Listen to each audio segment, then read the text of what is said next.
Hello बच्चों, कैसे हो आप सभी। मैं आशा करता हूँ कि आप सभी मस्त होंगे, बहुत मस्त होंगे, स्वस्थ होंगे और आपकी पढ़ाई भी बहुत बेहतरीन तरीके से चल रही होगी। तो प्यारे बच्चों, आज का जो हमारा टॉपिक है, जो आपको मैं पढ़ाऊंगा, वो है उपार्जित प्रतिरक्षा। इसके पहले क्लास में हमने प्रतिरक्षा क्या होता था उसको जाना था, जिसमें हमने बहुत सारी चीजें सीखी थी, नए नए पॉइंट्स को सीखा था, नए नए बातों को हमें जाना था। तो इस क्लास में हम बात करेंगे उपार्जित प्रतिरक्षा के बारे में, और पिछले क्लास में हमने सहज प्रतिरक्षा के बारे में पढ़ लिया। देखो, अगर एक बार मैं फिर से पिछले क्लास को 2 मिनट के लिए रिवाइज करूं, ठीक है, ज्यादा नहीं, 2 मिनट के लिए रिवाइज करूं, तो हमने ये बताया था कि जो सहज प्रतिरक्षा होता है वो होता क्या है।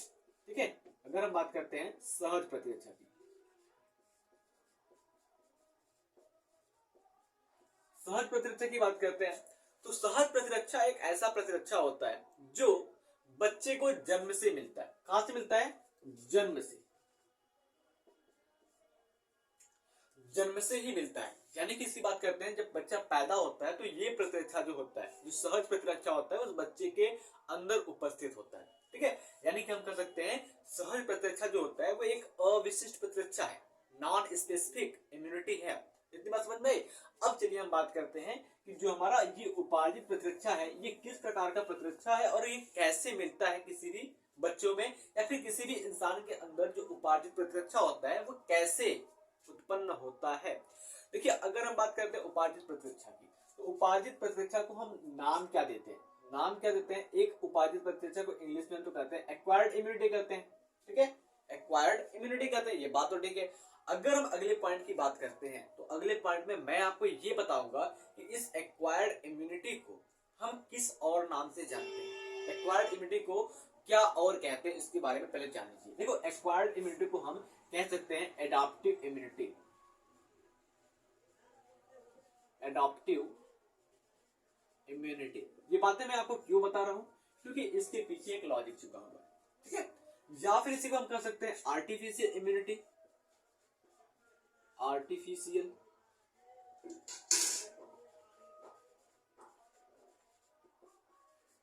बात समझ में आई? एडाप्टिव या आर्टिफिशियल क्यों कहते हैं, इसके बारे में बताता हूं। देखो, एडाप्टिव, एडाप्टिव जो वर्ड है, इसमें पाया जाता है एडॉप्ट, थोड़ा सा इंग्लिश का टर्म है।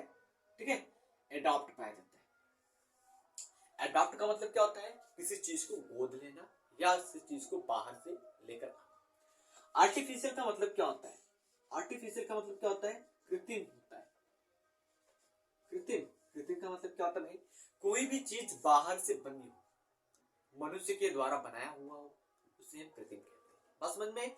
तो मेरे कहने का ये मतलब है कि जो आपका उपार्जित प्रतिरक्षा तंत्र है या उपार्जित प्रतिरक्षा है, वो किसी भी जीव के अंदर, वो किसी भी मनुष्य के अंदर कैसे आती है।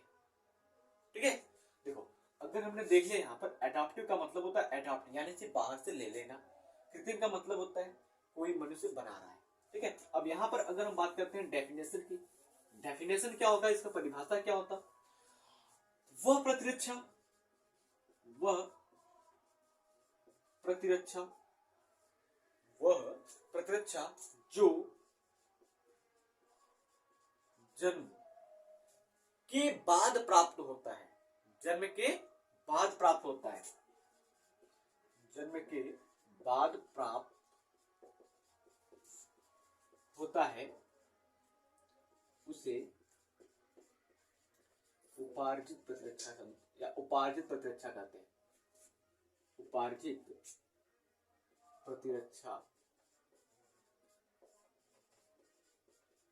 कहते हैं। बात समझ में आई? इसी को इंग्लिश में क्या कहेंगे? Acquired immunity also known as adaptive और स्पेसिफिक इम्यूनिटी। या फिर हम कह सकते हैं कि acquired immunity are the immunity which can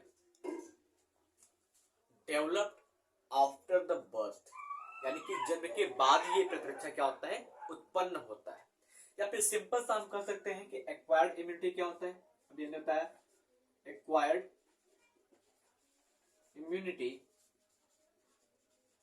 acquired immunity also known as, also known as adaptive immunity, OR specific immunity. अभी मैं आपको बताऊंगा स्पेसिफिक इम्यूनिटी क्या होता है, इसका मतलब क्या होता है, इसको भी मैं भी बताऊंगा, थोड़ा सा आप समझ लीजिए। देखो, या फिर हम इंग्लिश में एक और परिभाषा लिख सकते हैं कि acquired immunity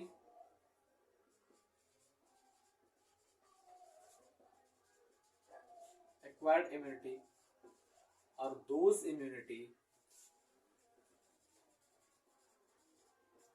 which develop after the birth,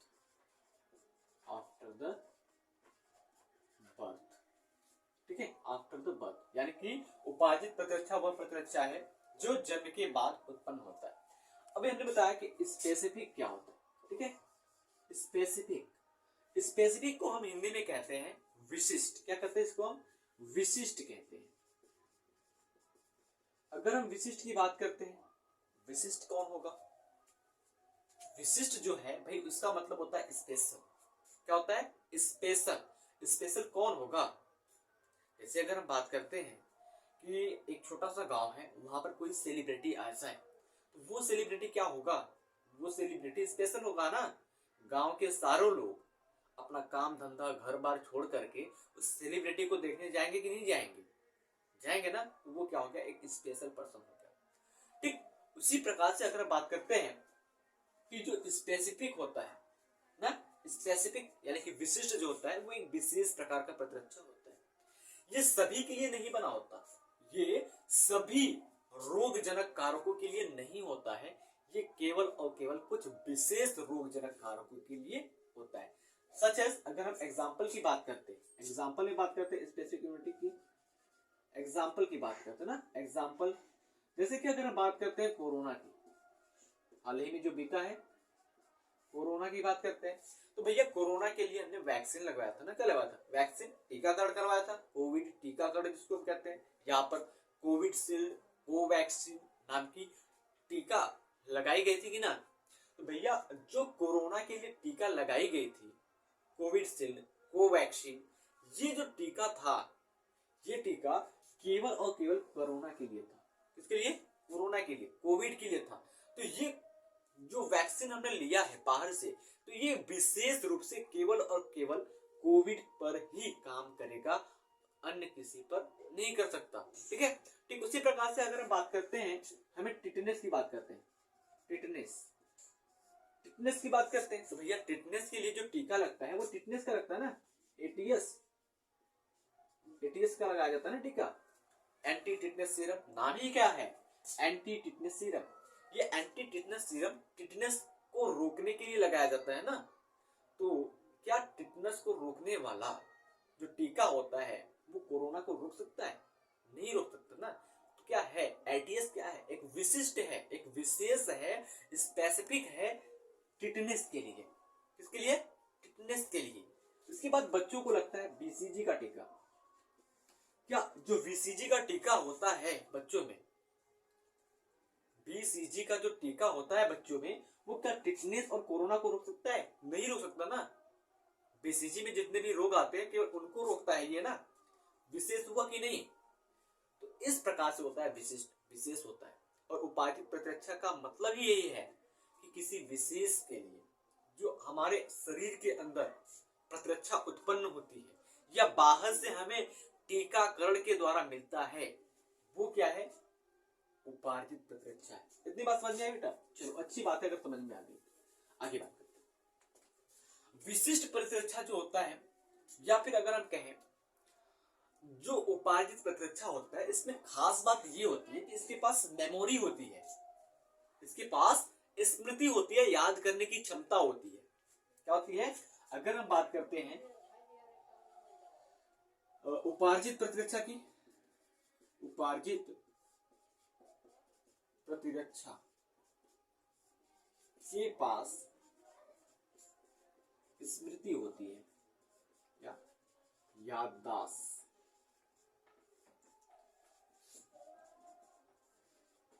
होती है।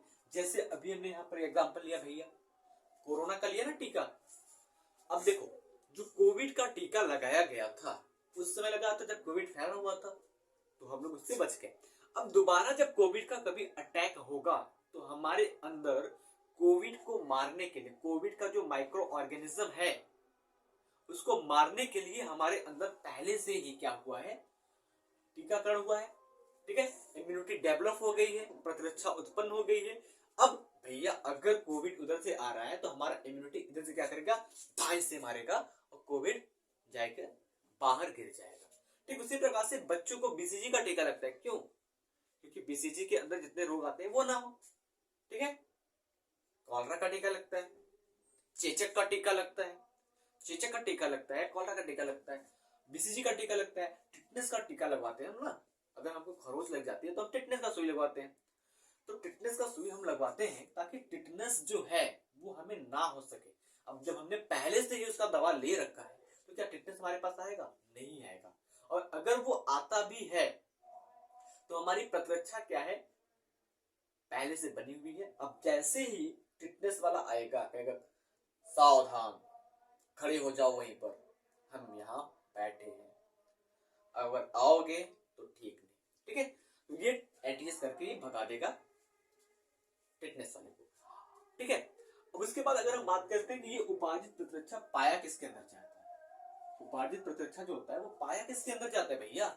उपार्जित प्रतिरक्षा जो होता है वो सभी के अंदर नहीं पाया जाता है। ठीक है, उपार्जित प्रतिरक्षा तंत्र जो होता है वो सभी के अंदर नहीं पाया जाता है, कुछ विशेष जीव होते हैं जिनके अंदर पाया जाता है। तो ये उपार्जित प्रतिरक्षा, उपार्जित प्रतिरक्षा केवल वर्टिब्रेट, इसमें वर्टिब्रेट में पाया जाता है, वर्टिब्रेट में पाया जाता है। सिंपल है कि नहीं? सब कुछ सीख जाओगे सिंपली। अगर हम इसको इंग्लिश में ट्रांसलेट कर दें या इंग्लिश मीडियम के बच्चों के लिए बताते हैं कि जो हम बताते हैं कि जो एक्वायर्ड इम्यूनिटी होता है भाई, इसके पास एक स्पेशल कैरेक्टर होता है, वो होता है मेमोरी। ठीक है, एक्वायर्ड इम्यूनिटी के पास क्या होता है? मेमोरी होता है।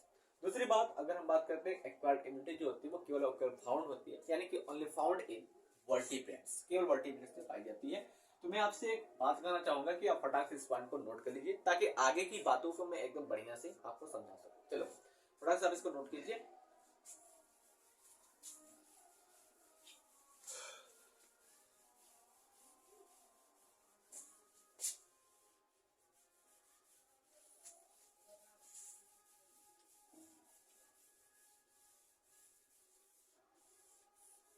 देखिए, अभी हम बात करते हैं कि उपार्जित प्रतिरक्षा जो होता है वो कितने प्रकार का होता है, एक्वायर्ड इम्यूनिटी होता कितने प्रकार का है ना।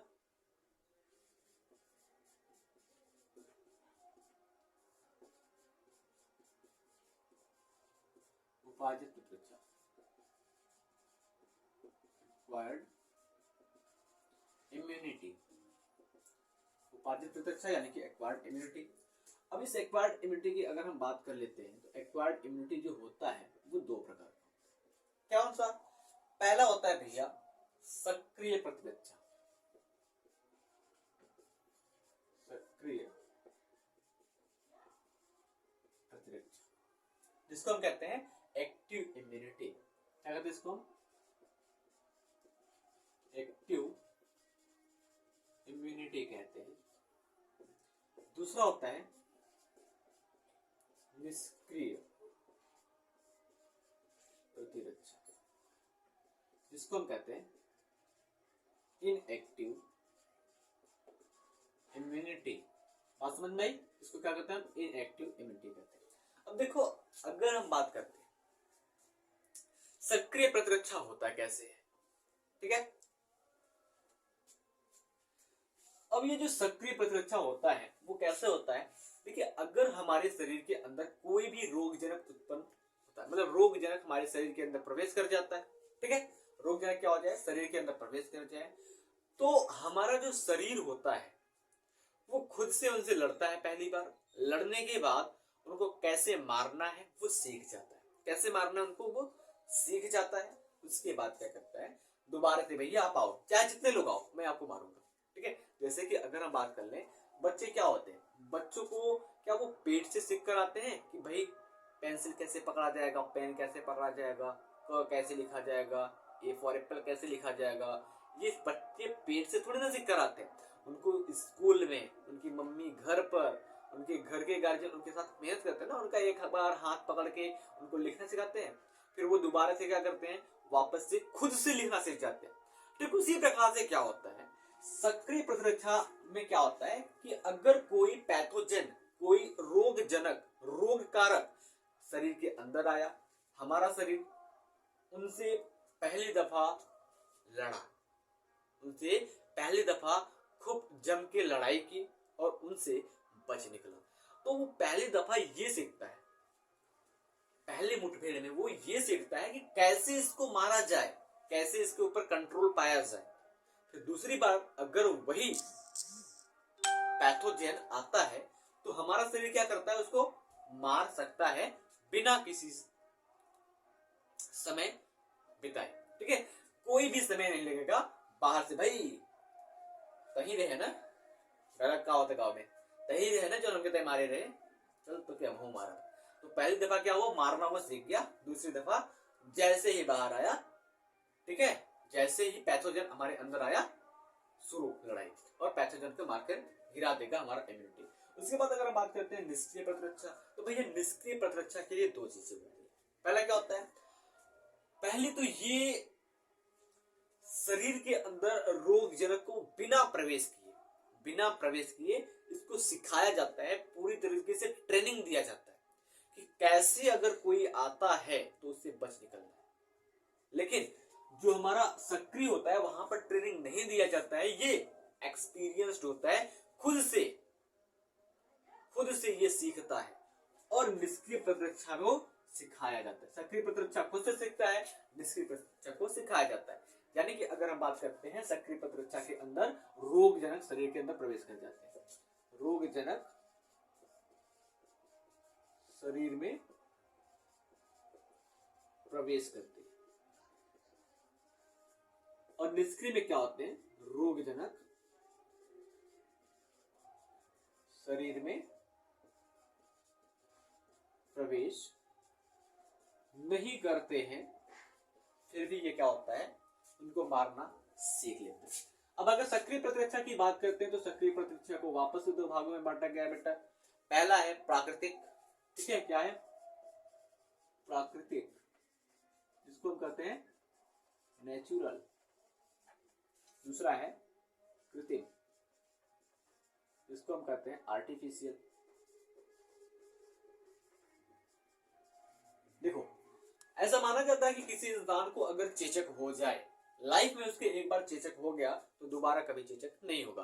तो ऐसा नहीं है कि उसको दोबारा कभी चेचक नहीं होगा, चेचक के वायरस उसके शरीर में जाते हैं, लेकिन उसकी जो प्रतिरक्षा होती है, उसकी जो इम्यूनिटी होती है, वो पहली दफा उसको मारने का तरीका, उससे बच निकलने का तरीका सीख लेती है। भाई पहली दफा जब चेचक होता है तो कम से कम 8 से 9 दिन तक हम उसे झेलते हैं।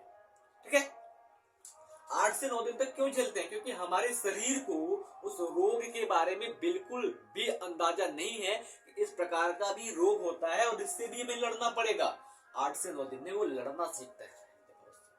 उसके बाद जब वो ठीक हो जाता है, उसको मार देता है, फिर उसके बाद जब कभी भी हमारे शरीर के ऊपर चेचक के माइक्रो ऑर्गेनिज्म, सूक्ष्म जीव का अटैक होता है तो हमारा इम्यूनिटी उसको मार गिराता है, क्योंकि उसने पहले से सीख चुका है।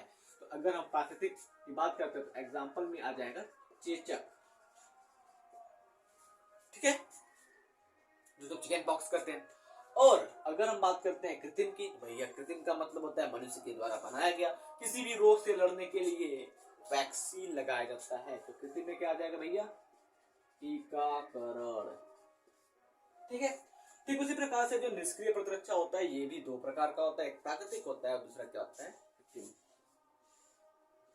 प्राकृतिक और दूसरा क्या होता है, कृत्रिम। ठीक है, प्राकृतिक की बात करते हैं भैया, यहाँ पर बच्चा पैदा हो जाएगा और इसके अंदर कोई रोग नहीं होगा और ना रोगों से ये लड़ेगा, बल्कि इसके अंदर क्या होता है, बच्चा, इस बच्चे के अंदर जो प्राकृतिक इम्यूनिटी उत्पन्न होती है, प्राकृतिक प्रतिरक्षा उत्पन्न होती है, वो होती है माँ के दूध से, माँ के दूध से। दूसरा प्लेसेंटा यानी कि अपरा से, माँ के दूध से प्रतिरक्षा बनती है। दूसरा अपरा से, अपरा से प्रतिरक्षा ये मिलता है। और भैया कृत्रिम की बात करते हैं तो कैसे आ जाएगा यहाँ पर टीकाकरण। जैसे कि अगर हम बात करते हैं हमें चोट लग गई, उस समय हमको टिटनेस हुआ नहीं है, लेकिन उसके पहले ही हमें टिटनेस का सुई लग जाता है, एटीएस का इंजेक्शन हमको लग जाता है। क्यों? क्योंकि जब कभी भी टिटनेस होने वाला होगा तो हमारे शरीर के अंदर जो टिटनेस को मारने वाला वैक्सीन गया है वो क्या करेगा, उस टिटनेस के सूक्ष्म जीवाणुओं को मारकर भगा देगा। तो अगर हम बात करते हैं यहाँ पर एग्जांपल क्या आ जाएगा भैया, एटीएस का टीकाकरण, टीकाकरण। That's all. उपार्जित प्रतिरक्षा खत्म होती है। अगर कुछ बातें इसमें मैं और ऐड करूं आपके एनसीईआरटी के अनुसार, देखो उत्पादित प्रतिरक्षा में सेल जो होता है वो काम करता है, इसमें सेल इम्यूनिटी काम करती है। दो विशेष प्रकार की कोशिकाएं इसमें काम करती है, पहला होता है लसगाड़ू और दूसरा होता है एंटीजन। ठीक है, पहला होता है लसगाड़ू, दूसरा होता है एंटीजन। ठीक है, अब अगर लसगाड़ू की बात करते हैं तो यहाँ पर दो प्रकार के लसगाड़ू आते हैं, B lymphocyte and T lymphocyte. अब बी लिम्फोसाइट और टी लिम्फोसाइट दोनों जो होते हैं वो बनते हैं बोन मैरो यानी कि अस्थि मज्जा के अंदर बनते हैं और इनके बनने की प्रक्रिया कहलाते हैं हेमाटोपोएसिस। क्या कहलाती है? हेमाटोपोएसिस कहलाती है। अगर बेटा अगर हम बात करते हैं टी लिम्फोसाइट क्या होता है, तो टी लिम्फोसाइट जो होता है इसका फंक्शन होता है इम्यूनिटी को बनाए रखना। क्या होता है? इम्यूनिटी को बनाए रखना। बी लिम्फोसाइट का काम होता है किसी भी रोगाणुओं को पहचानना, उनसे लड़ना, उनको अंदर रोग उत्पन्न करने से बचाना। बल्कि टी लिम्फोसाइट जो होता है वो क्या करता है भैया, न बात न चीत, सीधे ले धनाधन दे धनाधन, यानी कि क्या करता है, ये सीधा उसका सफाया कर देता है। बात समझ में आई? दो सेल होते हैं, T lymphocyte, B lymphocyte. B lymphocyte रोगाणुओं से लड़ता है, टी लिम्फोसाइट कोई बातचीत नहीं भैया, सीधा ऊपर। ठीक है, तो मैं आशा करता हूं कि आपको उपार्जित प्रतिरक्षा अच्छे से समझ में आया होगा। मिलते हैं आपसे अगली क्लास में, तब तक के लिए जय हिंद जय भारत। बने रहिए हमारे साथ बायोलॉजी पढ़ने के लिए क्लास 11 एंड 12 की।